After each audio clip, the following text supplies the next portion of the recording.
Captain HFY stood in the command center of the Gentle Dawn and watched the warning lights flash red across every screen. The beautiful crystal ship that had been his home for 3 years was dying. Large rocks from space had hit their hull during the meteor storm, and now air was leaking out through dozens of cracks. The Catherians were a peaceful people. They had traveled between stars for 50,000 years, always seeking new knowledge and beauty. Never in all that time had they faced violence or death. Their world was gentle, with soft grass and singing crystals. They had no weapons because they had never needed any. HFY's blue skin was pale with worry as he looked at his crew. Science Officer Velthin worked at her station, trying to fix the life support systems. Engineer Quindle crawled through the damaged sections, sealing what cracks he could find. They were good people, smart people, but they were not built for this kind of crisis. The meteor storm had been bad luck. Their sensors had failed to detect it in time. Now they drifted in empty space near the Vega star, too far from any Catherian world to call for help. Their long-range transmitter was damaged. Their engines were offline. Soon the air would run out. Velthin looked up from her console with sad eyes. "Captain, I can give us maybe 6 more hours of air. After that, ... She did not need to finish. They all knew what would happen. HFY was about to answer when new alarms began to sound. Something was coming toward them through space. At first, his heart lifted with hope. Perhaps another ship had found them. Perhaps they would be saved. But the ships that appeared on their screens were not Catherian. They were not like any peaceful vessel he had ever seen. These ships were dark and covered with weapons. They moved like predators hunting prey. "Captain," Velahan whispered, "those are Vex ships, raiders." HFY felt his blood turn cold. He had heard stories of the Vex Consortium. They were a brutal people who attacked weak ships and took everything of value. They sold prisoners as slaves to the worst parts of the galaxy. No Catherian had ever faced them before, but the stories said they showed no mercy. A harsh voice crackled over their communication system. It spoke in broken galactic common, with an accent that made every word sound like a threat. "Catherian ship, this is Warlord Krex of the Vex Raider fleet. Your ship is damaged. Your people are weak. Surrender now, and we will make your deaths. Quick, resist, and we will take you alive to sell in the slave markets." HFY's hands shook as he reached for the communication controls. "This is Captain HFY of the research vessel Gentle Dawn. We are peaceful explorers. We have no weapons. We mean you no harm. Please, we ask for mercy." Krex's laughter was like the sound of breaking glass. "Mercy? Your crystals will sell. For good money. Your people will work in the mines until they die. Prepare to be boarded, crystal singers." The Vex ships moved closer. HFY could see their dark hulls covered in spikes and gun ports. These beings had built their entire culture around causing pain and taking what others had made. They were everything the Catherians were not. Velthin worked frantically at her station. "Captain, I can get one message out before they jam our communications. If there are any ships nearby, maybe someone will help us." It was a desperate hope. Most spacefaring races were peaceful like the Catherians, with small ships and no weapons. But what choice did they have? HFY nodded. "Send a general distress call on all frequencies. Tell anyone listening that we need immediate help." Velthin's fingers moved over the crystal controls. The message went out into space, carrying their plea to any ship that might hear it. The transmission told of their position, their damaged state, and the approaching raiders.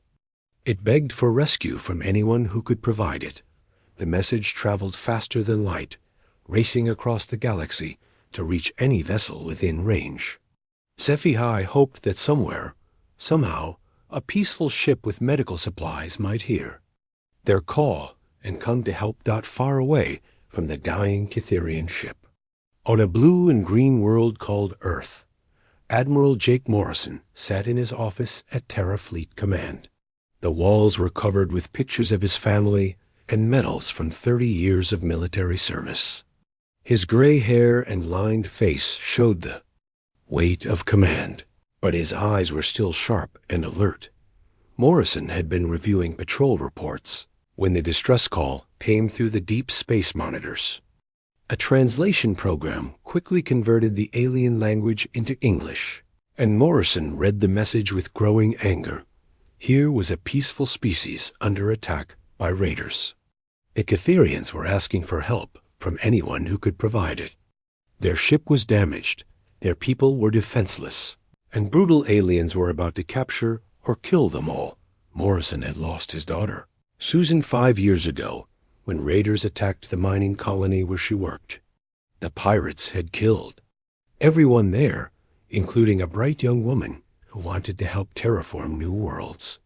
Since that day, Morrison had sworn that no innocent people would suffer the same fate if he could prevent it. He pressed the emergency alert button on his desk. Throughout the massive space station, klaxons began to sound. Red lights flashed in every corridor. Within minutes, his senior staff rushed into the command center. "Sir, what's the situation?" asked Captain Lisa Wade, commander of the battleship UFS Retribution. She was young but experienced, with short blonde hair and the steady hands of a veteran pilot. Morrison displayed the Cytherian distress call on the main screen. Peaceful aliens under attack by raiders in the Vega system. They're asking for help from anyone who can provide it. Captain Ben Carter of the destroyer UFS Wolverine frowned. "That's pretty far out, sir. We could send a patrol ship to investigate." Morrison shook his head. "No, we're sending everything." The room fell silent. Wade spoke first. "Sir, everything?" "For one alien ship." Morrison's voice became hard as steel. "Protocol 7. Any distress call from innocent people gets our full response. I don't care if it's one ship or 1,000. I don't care what species they are.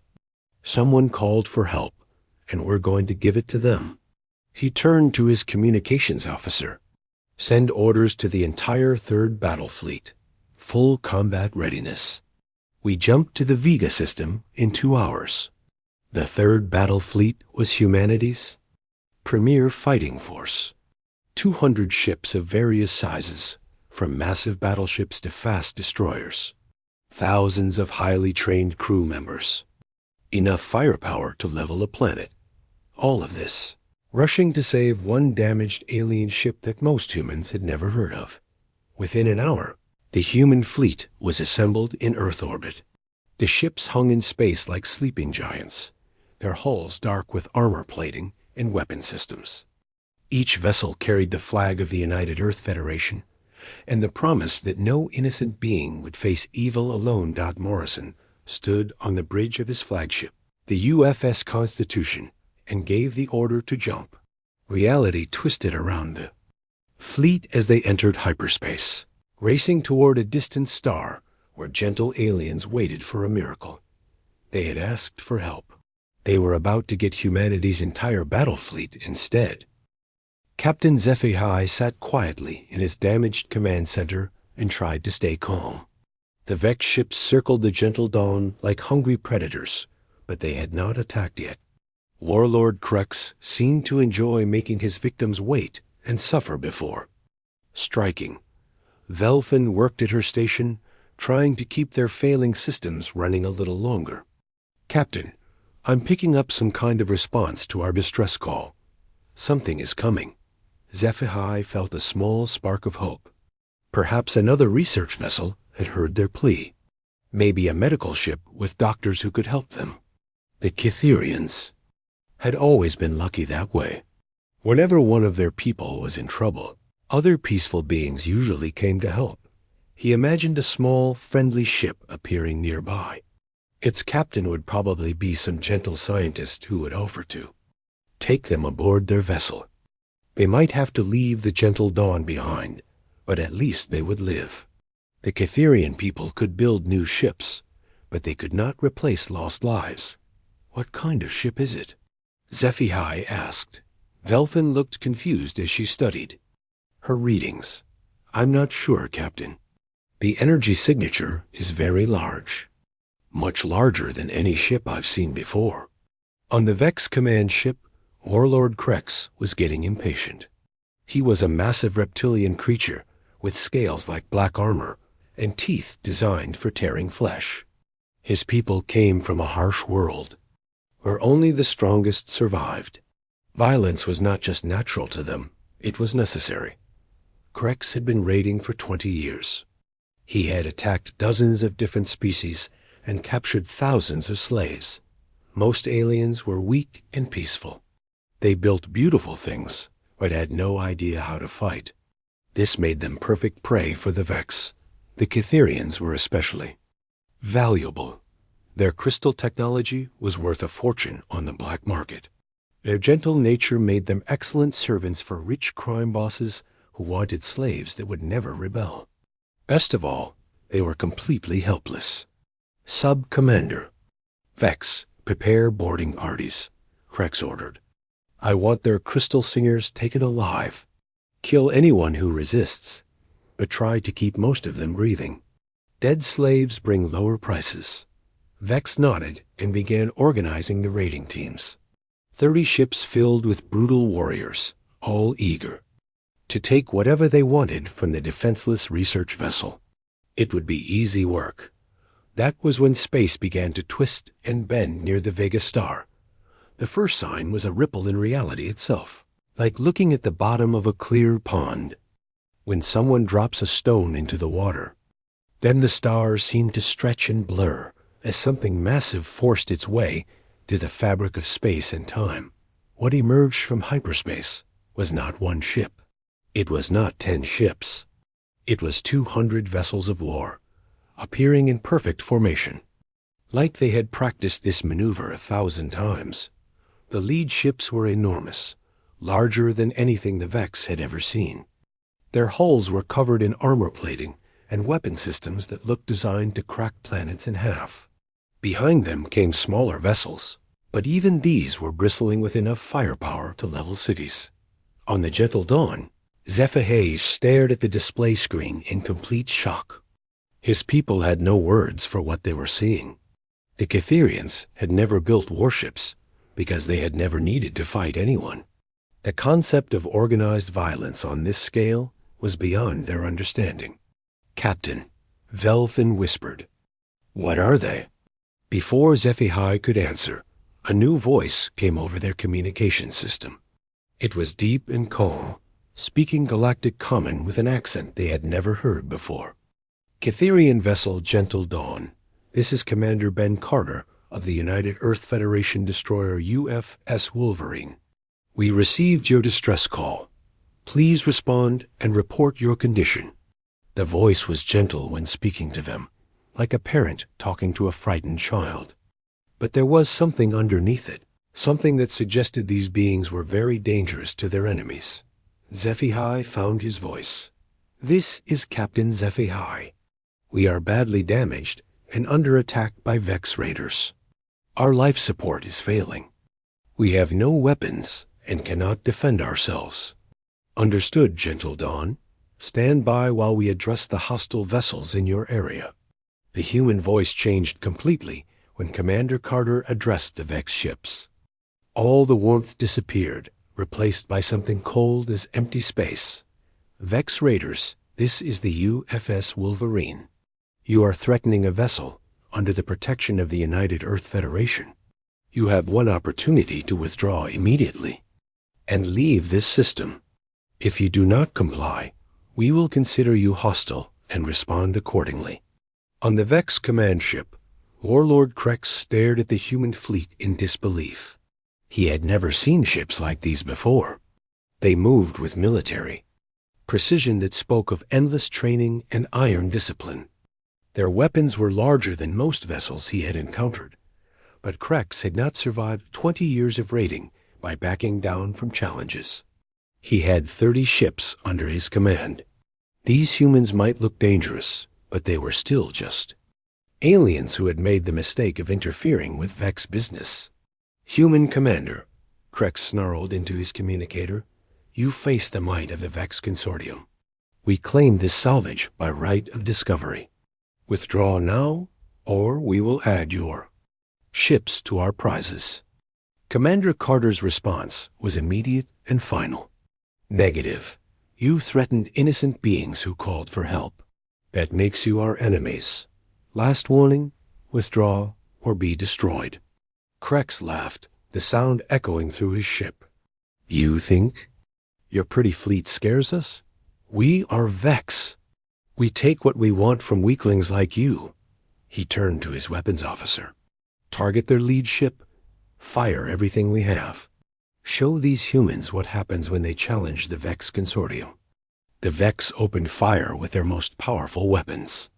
Energy beams and missile volleys shot across space toward the human destroyer. It should have been enough firepower to cripple or destroy any normal vessel.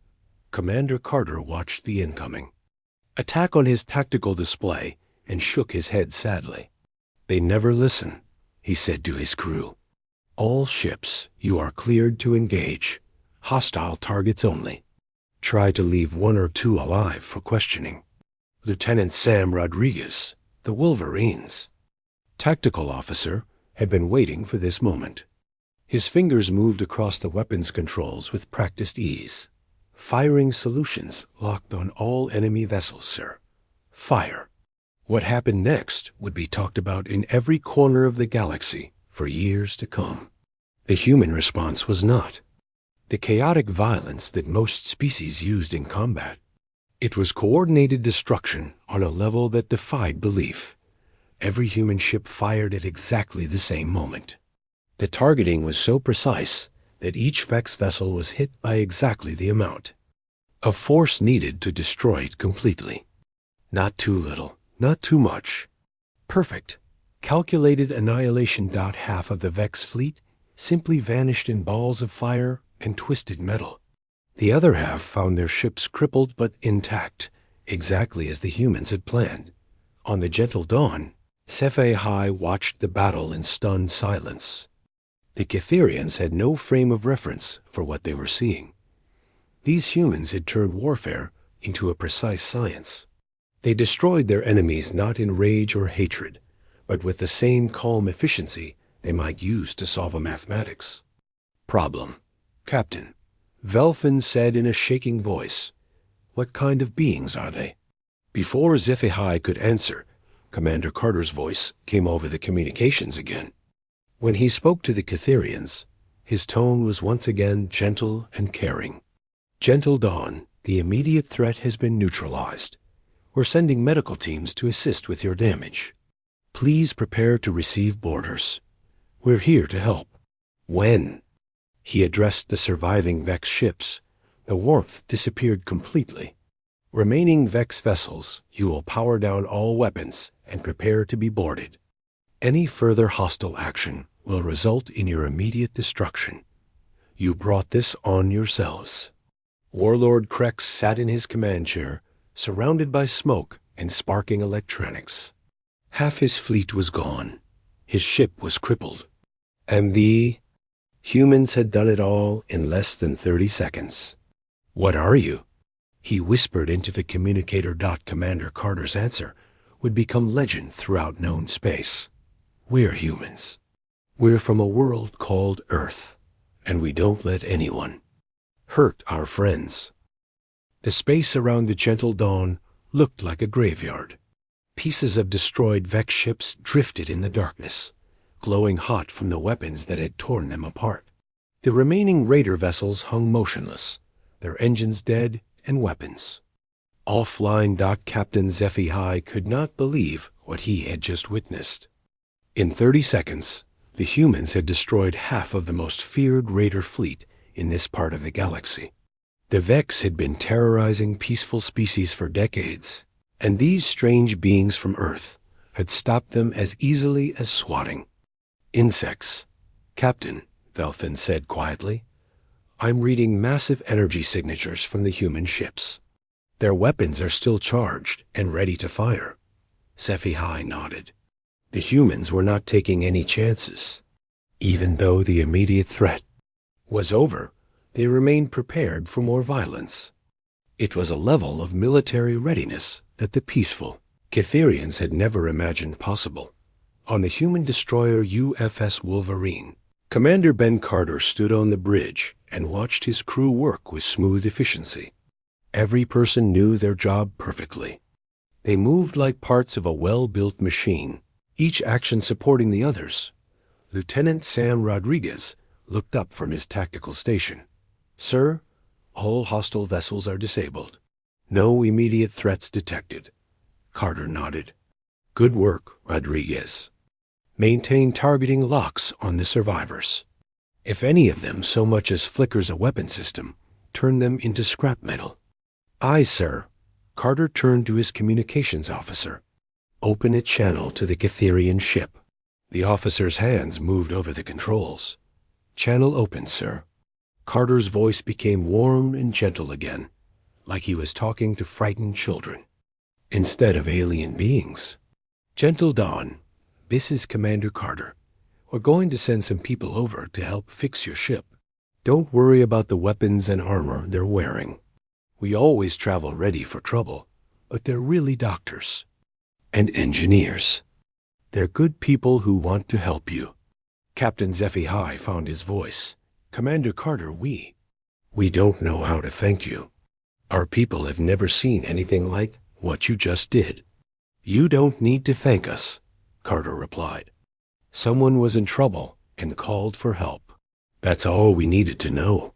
The airlock on the Gentle Dawn opened, and the first humans stepped aboard the Cytherian ship. Captain SciFi had prepared himself to meet aliens, but nothing could have prepared him for the reality of seeing these beings up close. The lead human removed her helmet and revealed a young woman with kind eyes and gentle hands. But even SciFi's peaceful mind could see that she was built for a world that would kill most other species. Her bones looked thick and strong. Her muscles moved under her skin like steel cables. Her teeth were designed for tearing meat. "I'm Dr. Amy Foster," the human woman said with a smile. "We're here to help. Can you show me where your people are hurt?" Dr. Foster moved through the damaged ship with quick, sure steps. She carried medical equipment that looked more advanced than anything the Cytherians had ever seen. But what struck SciFi most was how gentle she was with his people. Despite her obvious physical strength, she touched the wounded Cytherians like they were made of crystal. "Your bones are very light," Dr. Foster said, as she treated a crew member with a broken arm. "Your world must have low gravity." "How much?" "About half of what you call standard," Velthin answered.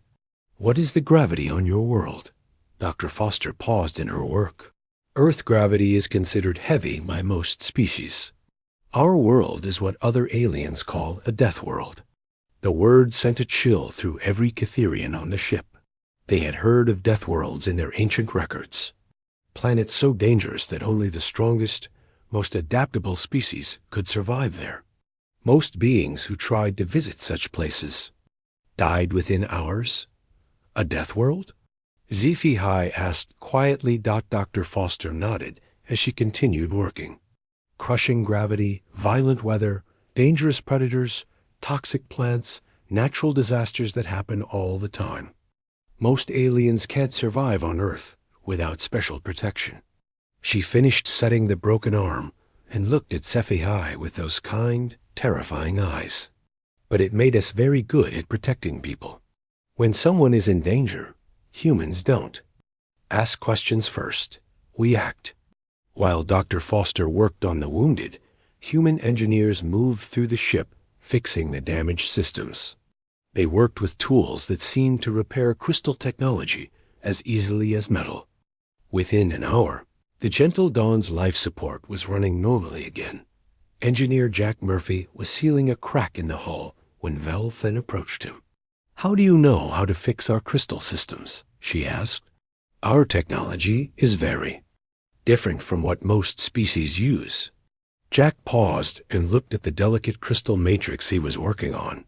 We're pretty good at figuring out how things work. Humans have a saying, if it's broken, we can probably fix it. If it's not broken, we can probably improve it.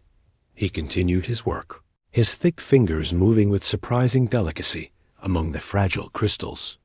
Plus, our scientists love studying new technology. They'll be excited to learn about your crystal systems. Maybe we can trade knowledge sometime. Meanwhile, on the Vex command ship, Warlord Krex sat in his ruined bridge and tried to understand what had happened to his fleet. His ship was crippled, but not destroyed. The humans had left him alive for a reason, and he was starting to suspect what that reason might be. A new voice came over the communication system. This one was older, carrying the weight of command and years of experience. Vex Commander, this is Admiral Jake Morrison of the United Earth Federation. You and your surviving crews will be taken to the nearest civilized system and turned over to local authorities. Your ships will be impounded and their contents returned to the rightful owners. Krex found the strength to snarl back. You cannot do this. We are Vex. We take what we want. Admiral Morrison's voice became cold as empty space. You were Vex. Now you're prisoners. Your raiding days are over. The human admiral paused, and when he spoke again, there was something personal in his voice. Something that spoke of old pain and fresh anger. Let me make something very clear to you, and anyone else who might be listening. Humanity has a simple policy about raiders and pirates. If you attack innocent people, we will find you. We will stop you, and we will make sure you never hurt anyone again. You're just one species. Krex protested. There are hundreds of raider fleets in this galaxy. You can't stop all of us. Morrison's laugh was not pleasant. Watch us. Back on the Gentle Dawn, Captain HFY walked through his repaired ship with Dr. Foster. Everything was working better than it had in months. The humans had not just fixed the damage from the meteor storm. They had improved systems that the Catherians had thought were working fine. Dr. Foster, HFY said, may I ask you something? Of course. Your people came here with 200 warships to save one damaged vessel. Why? Dr. Foster stopped walking and looked at him with those strange human eyes. Eyes that belonged to a predator, but showed only kindness when they looked at him. Because you asked for help, she said simply. That's all we needed to know. But you don't know us. We're aliens to you. Our species has never met before today. Dr. Foster smiled. That doesn't matter. Someone was in trouble. Someone called for help. That makes you our responsibility. She gestured toward the view screen, where the massive human fleet still hung in space around them like protective guardians. Every person on every one of those ships volunteered to risk their life to save people they had never met. That's what humans do. We protect people who can't protect themselves. Captain HFY felt something he had never experienced before. It was not quite fear, but not quite comfort either. It was the feeling of standing next to something immensely powerful that had chosen to be gentle. Your people are very strange, he said softly. Dr. Foster laughed, and the sound was warm and honest. We get that a lot. Most aliens think we're crazy for caring so much about strangers. She looked out at the drifting wreckage of the Vex ships, and back at HFY. But here's the thing about humans. We believe that being strong means protecting people who are weaker. Being smart means helping others learn. Being successful means making sure everyone gets a chance to succeed. She paused, choosing her words carefully.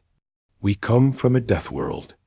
Everything on our planet tried to kill us for millions of years, but instead of making us cruel, it made us value life more. Every human alive today exists because our ancestors worked together to survive.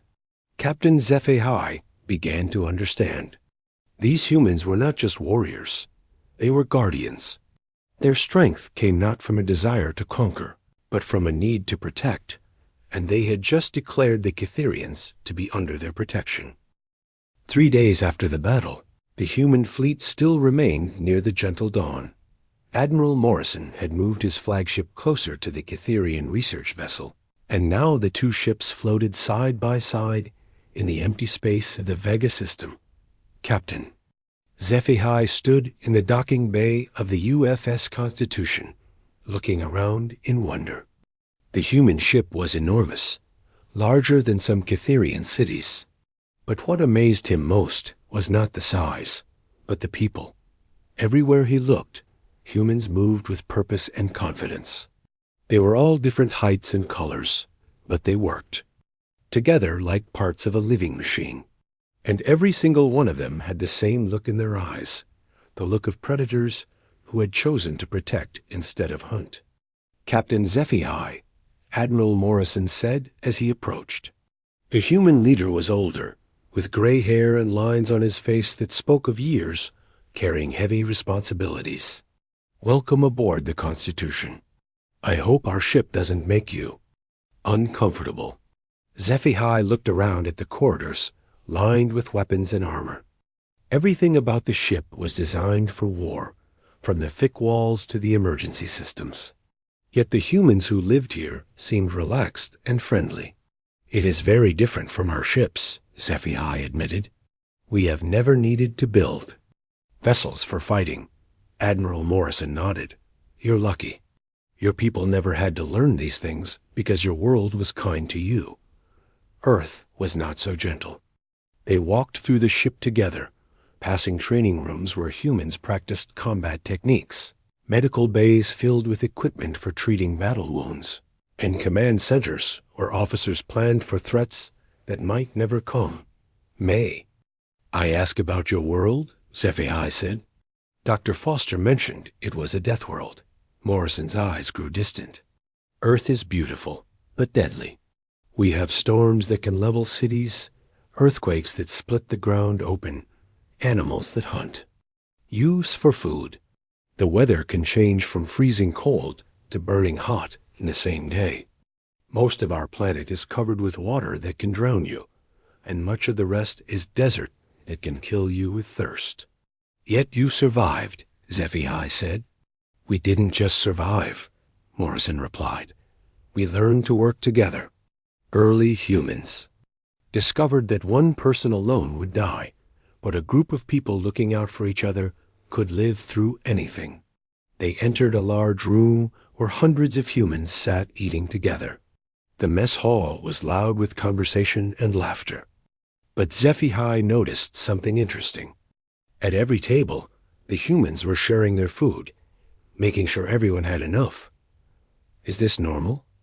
HFY asked. Sharing food? Yes, it's one of our oldest customs. No human eats while another goes hungry, if we can help it. A young human approached their table. She had bright eyes and moved with the controlled energy that HFY was learning to recognize in all these Deathworlders. Admiral, sir, I'm Lieutenant Kate Miller from the Engineering Corps. I've been studying the Cytherian crystal technology with their permission. It's incredible work. Morrison gestured for her to sit down. What did you learn, Lieutenant? Miller's face lit up with excitement. Sir, their crystals can store and process information in ways we never imagined. But more than that, they grow their technology instead of building it.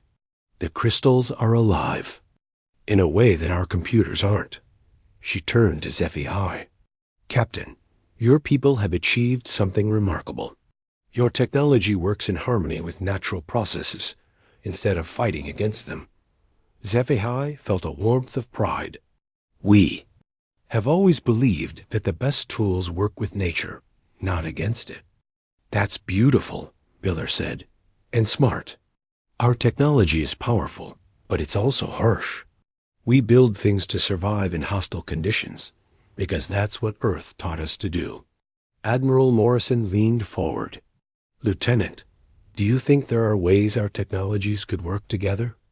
Absolutely, sir. Our ships are strong and fast, perfect for protecting people. Their crystal systems could make our ships smarter and more efficient. And our weapons and shields could protect their research vessels while they explore. HFY considered this.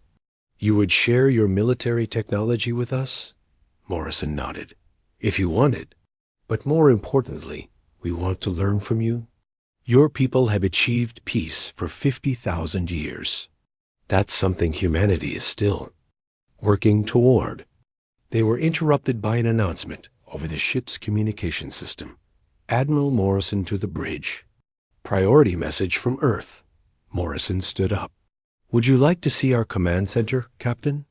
The bridge of the Constitution was unlike anything HFY had ever experienced.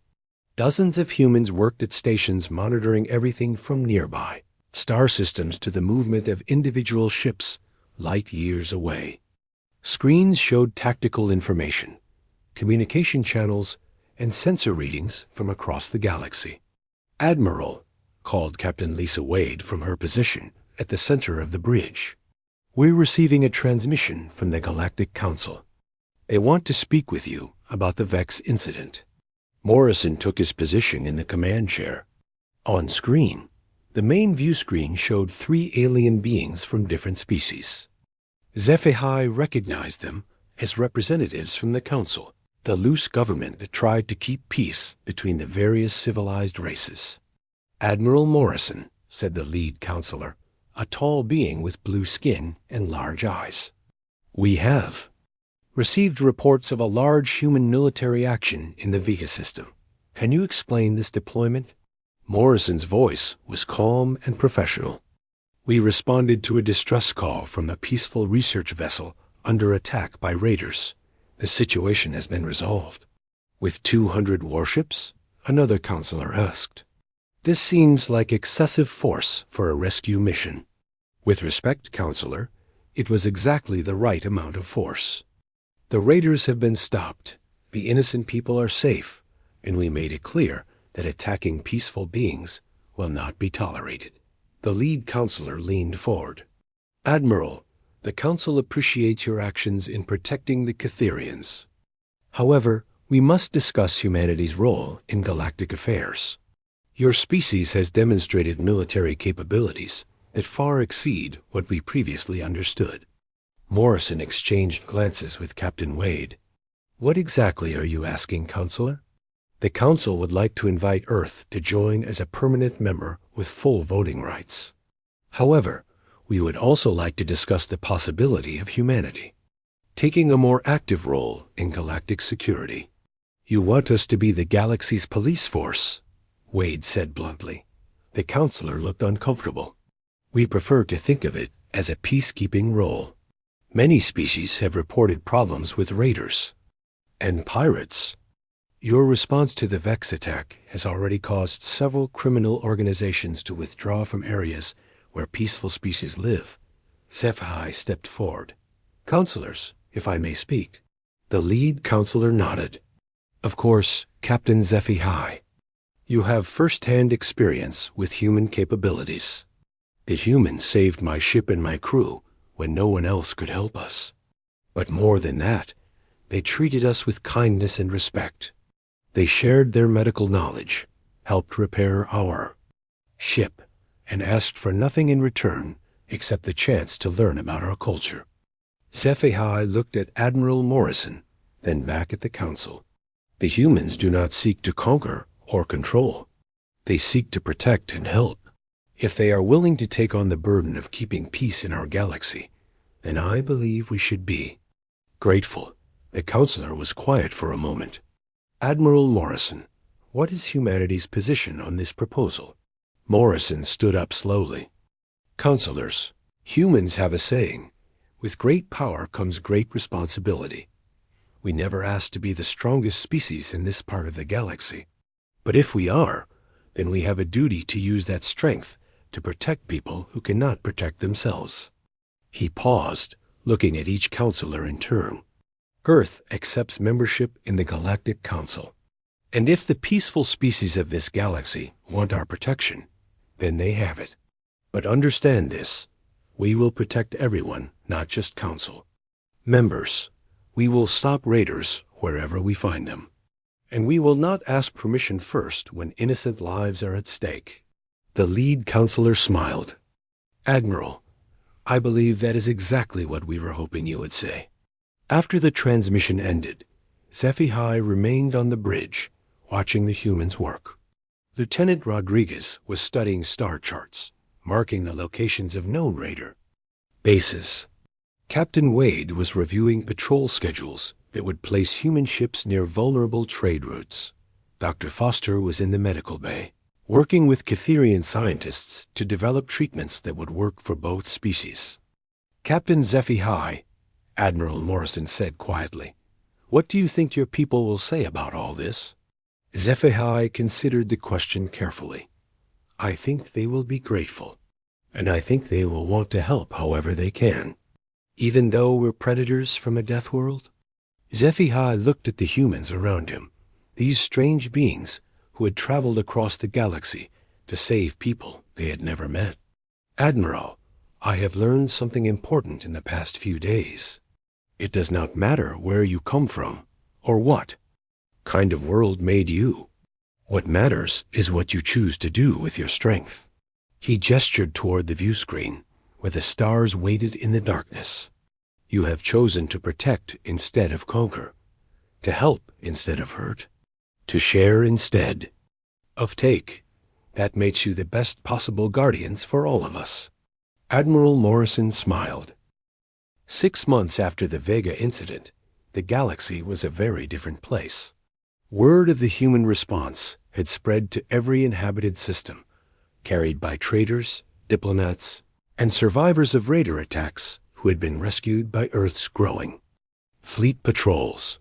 Captain SciFi stood before the Catherian High Assembly on their beautiful homeworld of Crystallos. A great hall was carved from a single massive crystal that sang softly in the wind. Thousands of his people had gathered to hear his report about the strange aliens who had saved them. "Honored assembly," SciFi began, his voice carrying clearly through the crystal chamber. "I have returned from human space with a proposal that will change our civilization forever." The Catherians listened in respectful silence as their captain described everything he had learned about Earth and its people. He told them about the Death World that had forged humanity into protectors. He explained their military strength and their commitment to defending the innocent. Most importantly, he shared the humans' offer of alliance and friendship. "They ask for nothing from us except the chance to learn," SciFi said. "In return, they offer their protection and their knowledge. They want to establish a joint research station in our system where both our peoples can work together." Elder Vinsara, the oldest member of the assembly, spoke first. "Captain, these humans sound very powerful. How do we know they will not eventually seek to control us?" SciFi had expected this question. "Honored Elder, I lived among them for weeks. I saw how they treat their own people and how they interact with other species. The humans have a saying, 'Judge people by their actions, not their words.' Their actions show them to be exactly what they claim to be." He activated a crystal display that showed images from his time on human ships. The assembly watched footage of human doctors treating injured aliens, engineers helping repair damaged vessels, and diplomats working to establish trade agreements that benefited everyone involved. "They are not conquerors," SciFi continued. "They are guardians, and they have asked us to help them become better guardians." The debate that followed lasted 3 days. In the end, the vote was unanimous. The Catherians would join the growing alliance with humanity. On Earth, Admiral Morrison received the news in his office at Terra Fleet Command. The walls were now covered with star charts, showing human patrol routes throughout the galaxy. Red markers indicated systems where raider activity had been eliminated. Green markers showed trade routes that were now safe for peaceful shipping. Captain Ben Carter, recently promoted to Admiral after his success at Vega, entered the office carrying a data tablet. Sir, we've received formal alliance agreements from 17 different species in the past month. The Galactic Council is reporting a 60% decrease in piracy across all monitored systems. Morrison smiled as he looked at the reports. What about the Vex Consortium? Completely disbanded, sir. Most of their surviving members have fled to the Outer Rim. The few who remained in civilized space have been arrested by local authorities and put on trial. Carter set down the tablet and looked at the star chart. Sir, I have to ask, did we expect things to move this fast when we first responded to that distress call? Morrison laughed. Ben, I thought we were just saving one ship. I never imagined we'd end up reorganizing galactic civilization. Their conversation was interrupted by a knock on the door. Dr. Amy Foster entered, carrying a crystal device that glowed with soft blue light. Admiral, I wanted to show you something, she said, setting the crystal on Morrison's desk. The Catherians gave us this as a gift. It's a memory crystal containing the recorded gratitude of their entire species. Morrison picked up the crystal carefully. As soon as he touched it, he could hear thousands of voices singing in harmony.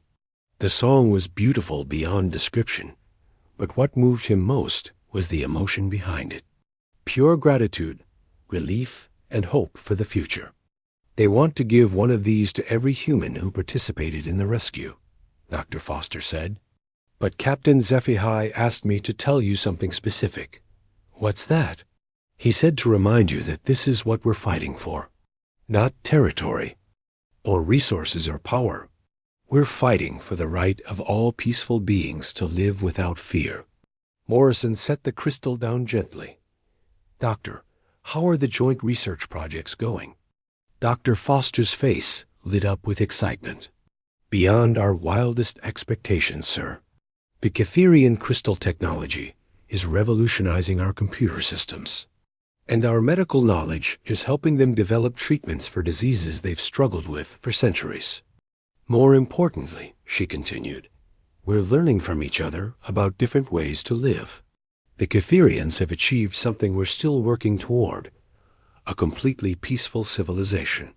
They're teaching us about conflict resolution and cooperative decision-making. Admiral Carter leaned forward. And what are we teaching them? How to protect what they've built, Dr. Foster replied. Not everyone in the galaxy shares their peaceful nature, but with human protection and some basic defensive knowledge, they can continue their exploration and research without fear. Morrison stood up and walked to the window. Outside, he could see the orbital shipyards where new vessels were being built. But these were not just warships. Mixed in with the destroyers and cruisers were hospital ships, research vessels, and transport craft designed to carry aid to worlds in need. How many species have requested permanent human protection? Morrison asked. Carter consulted his tablet. 43 so far, sir. But we're also training local defense forces for species that want to handle their own security. The Altarians have been particularly successful with the programs we developed for them. And the new academy? Construction is ahead of schedule, Dr. Foster reported. The joint training facility in the Catherian system will be operational. Within 6 months, we'll have students from over 20 different species learning together. Morrison nodded with satisfaction. The Interspecies Defense Academy had been his idea, but it had grown far beyond his original vision. Young beings from across the galaxy would learn not just how to fight, but how to protect, how to work together, and how to build lasting peace. Communication alert chimed, and Carter activated the display screen. The image showed a young human officer aboard a patrol ship. Admiral Morrison, this is Lieutenant Kate Miller aboard the UFS Guardian. We're responding to a distress call in the Rigel system. A convoy of medical supply ships is under attack by pirates. Morrison's expression hardened. Even 6 months after Vega, there were still those who preyed on the innocent. But now they faced a very different galaxy. Acknowledged, Lieutenant. Rules of engagement? Standard protection protocol, sir. We've already transmitted the warning to hostile vessels. If they don't withdraw immediately, we'll disable them and turn them over to local authorities. Understood. How many ships do you have? Just 3 patrol vessels, sir. But the pirates only have 5 ships, and they're old models. This should be routine. Morrison smiled. Routine. 6 months ago, stopping a pirate attack required a massive battle fleet. Now, 3 human patrol ships could handle it easily because every raider in the galaxy knew what happened to those who threatened innocent people. Carry out your mission, Lieutenant, and remember what we're fighting for. Yes, sir. We're fighting for them. The transmission ended, and Morrison returned to his desk. The memory crystal still glowed softly, filling the room with a gentle song of the Catherian people. Sir, Carter said quietly, do you ever wonder what would have happened if we hadn't responded to that first distress call? Morrison picked up the crystal and listened to the voices of a people who no longer lived in fear. I try not to think about it, Ben, but I know one thing for certain. What's that, sir? As long as there are innocent people in danger, humanity will answer when they call. That's not just our policy now. It's who we are. Far across the galaxy, on a small trading station near the edge of civilized space, an old Vex warrior sat in a cantina and told stories to anyone who would listen. He was one of the few survivors of Warlord Krex's fleet, and the experience had changed him. You don't understand, he said to the mixed group of aliens around his table. These humans, they're not like other species. They don't fight for territory or resources. They fight for people they've never met, for worlds they've never seen. A young Zephyrian trader laughed. Come on, old-timer. No species is that generous. The Vex warrior's scales darkened with remembered fear. I was there, youngster. I saw them turn half our fleet into space dust in 30 seconds. And you know what the scary part was? What? They weren't angry. They weren't excited about the fighting. They were just doing their job. Protecting people is what they do, like breathing or eating. It's part of their nature. He took a long drink and looked around the cantina. Word of advice for all of you. If you're ever in trouble, call. For the humans. If you're thinking about causing trouble, remember that someone might call for the humans. The cantina fell quiet as everyone considered this. Finally, the Zephyrian spoke again.